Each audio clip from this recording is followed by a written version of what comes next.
Jonas e o pé de mamões. Jonas morava em uma vila muito pobre. Sua família era pobre, seu tênis era pobre, tinha roupa pobre, seu cachorro era pobre. Mas seu pai não era pobre, porque havia morrido. Mas foi enterrado em um túmulo pobre. Jonas não tinha o que comer. Ele brigava por comida.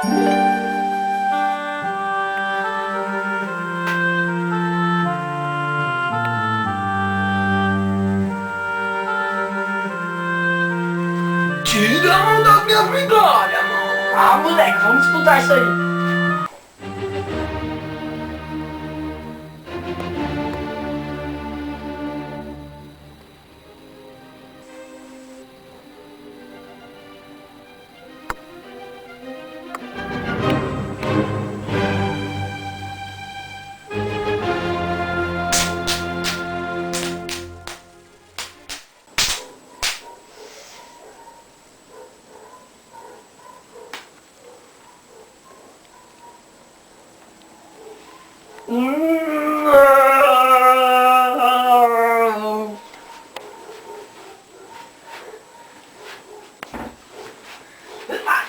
Tira a mão das minhas migalhas.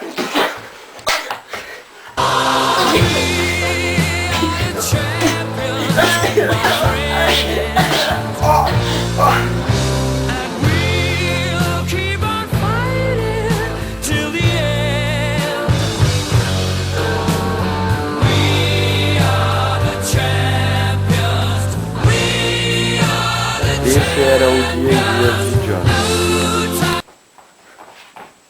Mestre, eu... Ah, Magana. Quê? Trouxa. Mas você fala minha língua? Ai, ai.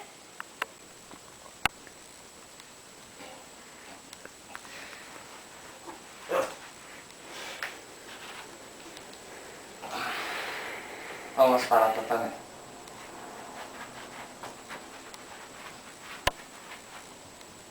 Olha, lá. Hã? Burro você, hein?